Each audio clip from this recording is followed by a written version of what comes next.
नमस्कार, स्वागत है आप सभी का। यूपी ट्रिपल एससी मुख्य सेविका भर्ती में बात करेंगे संशोधित आंसर की को लेकर के या फिर नॉर्मलाइजेशन को लेकर के या फिर कौन सी शिफ्ट इजी या फिर हार्ड है। डीबी का रिजल्ट और डीबी कट ऑफ को लेकर के जो कुछ भी अपडेट आपको पहले बताई गई थी वही चीज़ें, वही अपडेट या वही आपको चीज़ें समय आने पर देखने को मिलेंगी। यानी जिस समय पर हमने आप सभी को बताया था कि लगभग आपकी संशोधित आंसर की देखने को मिल सकती है, तो आपको उसी समय पर संशोधित आंसर की देखने को मिलने वाली है। बाकी आप सभी देखते होंगे कि दीपावली से पहले, बहुत पहले ही संशोधित आंसर की जारी की जा रही थी। तब भी हमने आप सभी से यही कहा था कि दीपावली से पहले कोई भी उम्मीद नहीं है। हो सकता है आयोग की तरफ से जारी कर दिया जाए, लेकिन कोई भी संभावना नहीं है। दीपावली के बाद आपके संशोधित आंसर की कभी भी आने वाली है और लगभग आप मान करके चलें कि 15 के आसपास तक या फिर 20 के पहले पहले तक। यानी कि आज का दिन आप छोड़ दीजिए और कल से हम लोग वेट करना स्टार्ट करेंगे और कल से जो कुछ भी जानकारी मिलेगी आप सभी को उसकी अपडेट मिलती रहेगी, जो भी सही जानकारी मिलेगी। इस महीने रिजल्ट बिल्कुल भी आप न मान करके चलें, इस महीने रिजल्ट आने की संभावना न के बराबर है। ऐसे अनुमान से बता देना आसान होता है चीज़ें, कोई भी चाहे संशोधित आंसर की को लेकर के हो या फिर रिजल्ट को लेकर के हो, तो कभी न कभी तो उसमें रिजल्ट या आंसर की उस टाइम तक देखने को मिल जाता है। अभी नहीं आया तो भी बाद में बोलेंगे कि बाद में आ जाएगा, इस तरह से। तो आप लोग बिल्कुल परेशान मत हुआ करिए, जो भी जानकारी सही जानकारी मिलती रहती है आप सभी को समय समय पर उसकी अपडेट देते रहेंगे आगे भी। तो रिजल्ट आपका दिसंबर में आ जाना है, दिसंबर से जनवरी नहीं जाएगा। दिसंबर में कब तक आ जाएगा ये चीज़ें जब जब जानकारी जैसे कुछ भी पता चलेगा आप सभी को तुरंत बता देंगे, लेकिन पहले से आप लोग बस इतना मान करके चलें कि दिसंबर में आपको डीबी रिजल्ट देखने को मिल जाएगा। अब कौन सी शिफ्ट आसान है, कौन सी शिफ्ट कठिन है? अगर आप लोग व्हाट्सएप ग्रुप से जुड़ना चाहे मुख्य सेविका भर्ती के लिए, तो आप लोग जुड़ सकते हैं। व्हाट्सएप ग्रुप का लिंक आपको इसी वीडियो के डिस्क्रिप्शन बॉक्स में और कमेंट में, दोनों ही जगह आपको मिल जाएगा। कमेंट में पिन किया हुआ है, यानी बिल्कुल आपको ऊपर ही कमेंट दिख जाएगा। अब अगर बात कर लें कि रिवाइज्ड आंसर की में लगभग कितने नंबर बढ़ सकते हैं। अभी देखिए इसके पहले वाले जो जूनियर असिस्टेंट 1262 वैकेंसी है उसमें एक फुल मार्क्स और एक क्वेश्चन के आंसर में बदलाव किया गया है विकल्प में। कुछ भर्तियां ऐसी भी रही हैं यूपी ट्रिपल एससी की जहां पर 6-6 7-7 फुल मार्क्स मिले हैं, लेकिन आप सभी जानते हैं एजेंसी में बदलाव किया गया है। पेपर का लेबल भी अलग स्तर से बनने लगा है, क्वेश्चन अब कम गलत पाए जाते हैं। इवन आप देखेंगे लेखपाल भर्ती में मामला सुप्रीम कोर्ट तक जा चुका है, लेकिन वहाँ पर आयोग मानने को तैयार नहीं है। यानी अब जो पेपर बनने लगा है उसमें गलतियाँ बहुत कम देखने को मिल रही हैं। और हमने आप सभी से बताया था, देखिए ऐसे हम भी बता सकते हैं कि 3 नंबर 4 नंबर आपको फुल मार्क्स मिल जाएंगे, लेकिन कोई भी झूठी उम्मीद देने से अच्छा है कि जो सही जानकारी हो आपको वही दी जाए। तो 1 या 2, इससे ज़्यादा आप उम्मीद ना करें। हो सकता है कि दोनों शिफ्टों में से किसी शिफ्ट में 2 से 3 प्रश्न में बदलाव आपको देखने को मिल जाए, यानी फुल मार्क्स और ऑप्शन में बदलाव। फुल मार्क्स मिलने से किसी का नुकसान नहीं होता है। या तो आपको 1 नंबर का फ़ायदा होगा अगर आपने क्वेश्चन अटेम्प्ट नहीं किया होगा, या तो आपको 1.25 नंबर का फ़ायदा होगा अगर आपने क्वेश्चन अटेम्प्ट किया होगा, क्वेश्चन आपका गलत होगा तो। अगर आपके प्रश्न पहले से सही रहे होंगे तो आपको कोई बेनिफिट नहीं होता और किसी को कोई नुकसान नहीं होता। लेकिन क्वेश्चन के ऑप्शन में बदलाव होने की वजह से जिनके वो प्रश्न पहले सही होते हैं उनको नुकसान हो जाता है। बाकी जिनके अब नए वाले विकल्प जिनके सही होंगे तो उनको फ़ायदा मिल जाता है। तो रिवाइज्ड आंसर की से 1 से 2 या फिर अधिकतम 2 से 3 प्रश्नों में ही बदलाव आपको देखने को मिल सकता है। कई प्रश्नों पर ऑब्जेक्शन करवाया गया है, हमने भी कई प्रश्नों पर ऑब्जेक्शन करवाया है आप लोगों से, लेकिन जितने प्रश्नों पर वैलिड रीजन से ऑब्जेक्शन आपके सही पाए जाएंगे उन्हीं पर आयोग की तरफ से डिसीजन लिया गया है। नेक्स्ट चीज़ यहाँ पर देखिए नॉर्मलाइजेशन को लेकर कुछ लोग के नॉर्मलाइजेशन को लेकर के कुछ लोग कहते हैं कि नहीं इसमें ज़्यादा नंबर का बदलाव होना चाहिए, यानी 3 3 4 4 5 5 6 6 7 7 नंबर का बदलाव होना चाहिए। पहली चीज़ देखिए यहाँ पर कि आपका जो क्वेश्चन पेपर है 100 मार्क्स का है, 100 नंबर का है। ऐसा नहीं कि 300 400 नंबर का है। एक कमेंट भी आया था किसी का, तो कोई बात नहीं, अगर आपके मन में कोई भी डाउट हो आप बिल्कुल पूछ सकते हैं। तो जब नंबर ज़्यादा होते हैं 300 400 नंबर का होता है वहाँ पे 3 3 4 4 नंबर तक का डिफरेंस देखने को मिल जाता है। यहाँ पर 100 नंबर का पेपर है, पहली चीज़।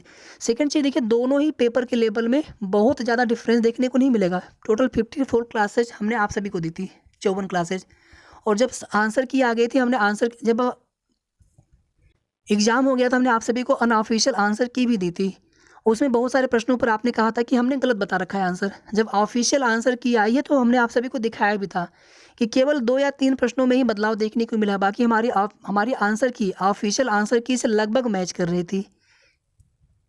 दोनों ही शिफ्टों के आंसर की बताने में फर्स्ट शिफ्ट में लगभग हमें 11-12 प्रश्नों में डाउट लग रहा था, सेकंड वाले में 3 से 4 प्रश्नों में डाउट लगा। लेकिन मैं फिर भी ये नहीं कह रहा हूँ कि फर्स्ट शिफ्ट हार्ड है या फिर सेकंड शिफ्ट हार्ड है। और ये भी चीज़ें डिपेंड नहीं करता है कि किस शिफ्ट में, हो सकता है किसी शिफ्ट में अच्छे पढ़ने वाले बच्चे ज़्यादा हो, किसी शिफ्ट में कम हो, लेकिन यहाँ पर ये सब रीज़न मान्य नहीं होता। यहाँ पर ये रीज़न मान्य होता है कि किस शिफ्ट में एवरेज नंबर वाले अभ्यर्थी कितने हैं। मान लीजिए फर्स्ट शिफ्ट में एवरेज नंबर 60 आ रहे हैं सभी के, सेकेंड शिफ्ट में 50 80 आ रहे हैं, तो ऑब्वियस सी बात यहाँ पर मान लिया जाता है कि सेकेंड शिफ्ट थोड़ा सा हार्ड है फर्स्ट शिफ्ट से।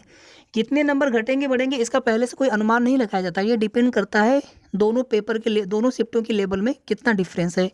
हो सकता है डिफरेंस बिल्कुल 1 नंबर का हो, तो आधा नंबर से ज़्यादा का बदलाव नहीं होता है। आप में से किसी को भी थोड़ा भी डाउट लगे, अगर आप चीज़ों को ध्यान से समझेंगे सब कुछ आप समझ सकते हैं। तो बहुत अधिक बदलाव नहीं होता, थोड़ा सा बदलाव देखने को मिलता है। हो सकता है 2 ढाई 3 नंबर का डिफरेंस हो दोनों में, एवरेज नंबर में, तो आपको लगभग 1 सवा नंबर 1.5 नंबर तक का आपको बदलाव देखने को मिलेगा। ऐसा नहीं होता कि किसी एक ही शिफ्ट के साथ मतलब नंबर घटा दिया जाए या फिर किसी एक ही शिफ्ट के नंबर बढ़ा दिया जाए। होता ऐसा है कि एक उसका मानक एक रूल है नॉर्मलाइजेशन का। जो शिफ्ट थोड़ी सी आसान होती है उनके थोड़े से नंबर घट जाते हैं, जो शिफ्ट थोड़ी सी कठिन होती है उनके नंबर थोड़े से बढ़ जाते हैं। तो ऑब्वियस सी बात है कि जो शिफ्ट हार्ड होगी, अभी देखिए बिल्कुल यहाँ पर आप लोग 100% ये मान करके न चलें कि ये शिफ्ट हार्ड है बिल्कुल, या इतने प्रश्न हमारे कॉमन नंबर बढ़ जाएंगे। मैं फिर रिपीट कर रहा हूँ कि ये चीज़ें तभी पता चलती हैं, ये चीज़ें उसी पर डिपेंड करती हैं कि दोनों शिफ्टों के एवरेज नंबर कितने आ रहे हैं आप सभी के, उसी के बाद ये डिसाइड हो पाता है। पहले से बता पाना बहुत मुश्किल होता है, बट हम लोग यहाँ पर क्लासेस देते हैं, फिर पेपर हुआ, फिर हमने आंसर की दी, तो सारी चीज़ों को देखते हुए मैंने आपको बताया था कि 1 नंबर से ज़्यादा का डिफरेंस आपको देखने को नहीं मिलेगा, जहाँ तक मुझे लग रहा है नॉर्मलाइजेशन में। आपकी कोई भी शिफ्ट हो, आप ये बिल्कुल मान करके न चलें कि आपके नंबर घट जाएँगे। आप बिल्कुल मान करके न चलें, हो सकता है कि आपके शिफ्ट के नंबर बढ़ जाएँ। आप चाहे सेकंड शिफ्ट में हो या फिर आप फर्स्ट शिफ्ट में हो। अब यहाँ पर लास्ट बात करेंगे कट ऑफ को लेकर के। कट ऑफ को लेकर के आपको हर दिन वीडियो देखने को मिल रहे होंगे। हमने एक ही बार कट ऑफ बताया था, दोबारा कट ऑफ हम आपको तभी बताना चाह रहे थे जब उसमें कुछ चीज़ें पता चले, सही जानकारी मिले। फिर भी यहाँ पर आपको कट ऑफ बताने वाले हैं। डीबी के लिए कट ऑफ कम रहेगी और फाइनल मेरिट लिस्ट में लगभग आपको 5 से 6 नंबर का डिफरेंस, यानी इतने नंबर इंक्रीज हो सकते हैं फाइनल मेरिट लिस्ट में। डीबी के लिए जो शॉर्ट लिस्टिंग होगी, मैंने आपको पहले भी बताया था कि शॉर्ट लिस्टिंग के जो नए रूल हैं उसके अकॉर्डिंग 1.25 टाइम्स, लेकिन इसमें किसी एक कैटेगरी को आधार बनाया जाता है। जिस कैटेगरी के कट ऑफ कम जा रही होती है, बाकी कैटेगरी के भी अभ्यर्थी ज़्यादा सेलेक्ट हो जाते हैं, क्योंकि कुछ कैटेगरी में ज़्यादा आवेदन भी होते हैं, ज़्यादा अभ्यर्थियों ने एग्जाम भी दिया होता है। तो अधिक से अधिक लोगों को मौका मिले, ये माननीय सचिव सर की तरफ से या फिर आयोग की तरफ से पूरी कोशिश रहती है। और आप देखेंगे कि पिछली भर्तियों में इसी तरह से होता आ जा रहा है कि ज़्यादा अभ्यर्थियों को शॉर्ट लिस्ट किया जा रहा है नेक्स्ट प्रोसेस के लिए। फाइनल मेरिट लिस्ट में तो उतने की ही लिस्ट जारी होगी जितनी सीटें होंगी, बट डीबी के लिए अधिक से अधिक अभ्यर्थी शॉर्ट लिस्ट होंगे, और ये संख्या लगभग 10,000 से भी ज़्यादा हो सकती है। 10,000 प्लस भी ये संख्या हो सकती है डीबी के लिए शॉर्ट लिस्टिंग में। तो डीबी के लिए कट ऑफ तो बहुत हाई नहीं जाएगी। अगर आप 50 की, अगर आप आसपास हैं, किसी भी ओबीसी में हो या फिर जनरल में हो या फिर ईडब्ल्यूएस में हो, 50 से कम भी रहेंगे तो भी आपके लिए पूरे चांस है। लेकिन जब फाइनल मेरिट लिस्ट बनेगी तो वहाँ पर कट ऑफ में डिफरेंस भी आपको देखने को मिलेगा। और इवन आप देखेंगे ईडब्ल्यूएस की कट ऑफ काफ़ी ज़्यादा हाई बताई जाती है, तो ईडब्ल्यूएस की कट ऑफ बहुत हाई नहीं जाएगी। डीबी के बाद आप सभी देख लीजिएगा फाइनल मेरिट लिस्ट में। हाँ, ये है कि डीबी से पहले आपको जनरल की, ओबीसी की, ईडब्ल्यूएस की, तीनों की कट ऑफ आपको हो सकता है लगभग आपको सेम देखने को मिल जाए। लेकिन ईडब्ल्यूएस के केस में, चूंकि ईडब्ल्यूएस में अभ्यर्थी कितने हैं, आगे डीबी के बाद पता चलेगा कि कितने अभ्यर्थियों के डॉक्यूमेंट्स वैलिड पाए जाते हैं, बट कितने लोगों ने येस कर रखा है, तो उसी संख्या को ही आयोग मानेगा कि इतने अभ्यर्थी ईडब्ल्यूएस के हैं। और जितनी सीटें हैं उनके सापेक्ष कितनी मेरिट्स आपकी जा रही है। इसी तरह से जनरल में, ओबीसी में देखा जाएगा या फिर एससी में देखा जाएगा। बहुत सारी भर्तियों में आप देखेंगे, चूंकि अब लगभग सब लोग, चाहे कास्ट सर्टिफिकेट हो ओबीसी एससी की या फिर ईडब्ल्यूएस के, तो लोग प्रमाण पत्र बनवा लेते हैं, जो एलिजिबल होते हैं, वैलिड होते हैं, तो लोग बनवा लेते हैं कि हमें बेनिफिट मिलेगा उसका। और बहुत सारे अभ्यर्थी ऐसे होते हैं कि वो बनवा सकते हैं, फिर भी वो जनरल से ही आवेदन करते हैं। ऐसे भी आप में से बहुत सारे लोग होंगे। तो अभी ये जो 50 का आंकड़ा है, क्योंकि यही चीज़ें आप लोग पूछ रहे थे लगातार कि 50 से कम नहीं जाना चाहिए। मेरे हिसाब से 50 बहुत ज़्यादा है। 50 से कम ही कट ऑफ आपको देखने को मिलेगा डीबी के लिए, डॉक्यूमेंट वेरिफिकेशन के लिए। लेकिन जब फाइनल मेरिट लिस्ट बनेगी, ऑब्वियस सी बात है, बाकी अदर कैटेगरी की तुलना में जनरल की कट ऑफ कुछ ज़्यादा बढ़ेगी, क्योंकि जो जनरल कैटेगरी होती है, या फिर उसको हम अनारक्षित बोलना चाहिए, जनरल की कोई सीट नहीं होती, यूआर की सीट होती है, अनारक्षित की सीट होती है। और इन सीटों पर सभी अभ्यर्थी एलिजिबल होते हैं, चाहे आप जनरल में हो, ओबीसी में हो, एससी में हो, एसटी में हो या फिर ईडब्ल्यूएस के हों। हॉरिजॉन्टल रिजर्वेशन अलग होता है, लेकिन जो वर्टिकल रिजर्वेशन होता है, जिसमें आप ओबीसी, एससी, एसटी, ईडब्ल्यूएस ये सभी लोग आते हैं, तो वर्टिकल आरक्षण में सभी लोग ओवरलैप करते हैं जो मेरिट में आएंगे अनारक्षित के। यही वजह है कि जितने ज़्यादा हाई मेरिट वाले अभ्यर्थी रहेंगे उतनी ही ज़्यादा अनारक्षित की कट ऑफ हाई जाएगी अदर कैटेगरी की तुलना में। यही नहीं, आपको जनरल से ओबीसी की कट ऑफ में डिफरेंस भी ज़्यादा देखने को मिल जाता है, या फिर जनरल से एससी या फिर जनरल से ईडब्ल्यूएस की कट ऑफ में ज़्यादा आपको डिफरेंस देखने को मिल जाता है। और आपकी भर्ती में भी कुछ ऐसा ही होने वाला है, कट ऑफ में डिफरेंस आपको ज़्यादा देखने को मिल सकता है जनरल की तुलना में।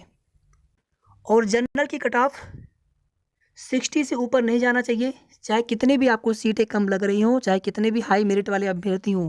60 बहुत है, 60 से हाई कट ऑफ नहीं जानी चाहिए जनरल के लिए।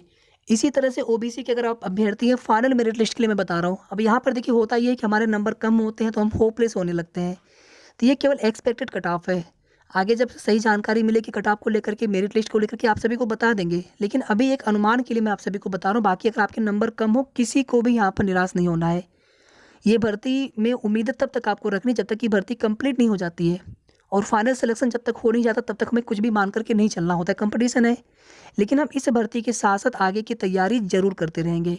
तो 60 मेरे हिसाब से ही बहुत है, 60 में बिल्कुल अधिकतम बता रहा हूँ, इससे कम ही कट ऑफ जाना है जनरल के लिए। इसी तरह से ओबीसी में अगर आप हैं 55 बहुत है, 55 से कम ही, ये मैं बिल्कुल अधिकतम बता रहा हूँ, इससे कम ही कट ऑफ आपको देखने को मिलना चाहिए। एससी अगर आप हैं तो 50 बहुत है, 50 बहुत है एससी कैटेगरी के लिए, 50 से कम ही कट ऑफ रहना चाहिए। अब चाहे 49 हो, चाहे 48 हो। अब अगर आपके मान लीजिए यहाँ पर 46 हो, 45 हो, तो आप निराश होंगे कि हमने इतना बता रखा है। ठीक है, तो आपको बिल्कुल भी उम्मीद नहीं छोड़ना है। कंपटीशन है, आप सभी जानते हैं कि झूठी उम्मीद देने से अच्छा है कि हम उम्मीद रखें लेकिन उसके साथ में आगे की तैयारी करते रहें। 2693 से एक भी सीटों पर ज़्यादा सिलेक्शन होना नहीं है, आप सभी जानते हैं। तो इसलिए बिल्कुल भी निराश नहीं होना चाहिए। कंपटीशन में हमेशा हमें कोशिश करना चाहिए कि जहाँ तक हमारी तैयारी हो चुकी है उसके आगे हम तैयारी करें।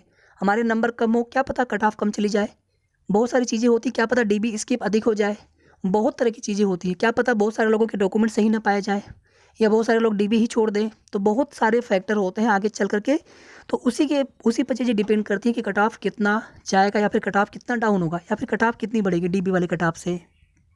इसी तरह से अगर आप ईडब्ल्यूएस कैटेगरी में हैं, ईडब्ल्यूएस की कैटेगरी में 45 बहुत है, 45 क्रॉस नहीं करना चाहिए, पार नहीं करना चाहिए कट ऑफ। हालांकि हमने 40, 42, 43 तक ही आप सभी को बता रखा है इसके पहले वाले वीडियो में। तो ये जो भी हम आपको बता रहे हैं यहाँ पर जनरल के लिए 60 से कम ही रहना चाहिए जनरल की कट ऑफ। जो लोग ज़्यादा बताने वाले हैं बताने दीजिए, और वो लोग भी कम धीरे धीरे कम कर देंगे। लेकिन बिल्कुल हम 40 पे कर दें, 35 पे कर दें, जो चीज़ें पॉसिबल नहीं हो सकती। हम सभी लोग जानते हैं कि जनरल की कट ऑफ 55 से नीचे आने के चांस कम रहेंगे, 60 से ज़्यादा नहीं जाना चाहिए, इसी के बीच में आपको देखने को मिल सकता है।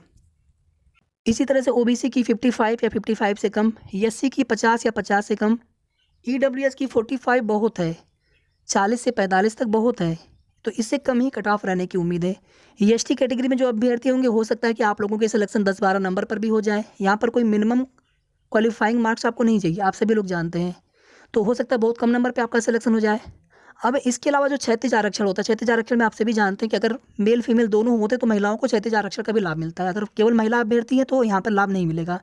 लेकिन जो बाकी अदर कैटेगरी जैसे पीएच हो गया, या फिर जो अदर कैटेगरी होती है क्षैतिज आरक्षण के अंतर्गत, तो अगर आपकी संख्या कम होती है आपके कैटेगरी में तो निश्चित रूप से आपको अपने कैटेगरी का फायदा मिलता है। लेकिन अगर संख्या ज़्यादा होती है तो आपको ऊर्ध्वाधर आरक्षण यानी वर्टिकल रिजर्वेशन में ही आपको समाहित मान लिया जाता है, यानी वहाँ पर आपको बेनिफिट नहीं मिलता है बहुत ज़्यादा, लेकिन थोड़ा बहुत आपको फ़ायदा मिलता है। थोड़ा बहुत फ़ायदा आपको 100% मिलेगा।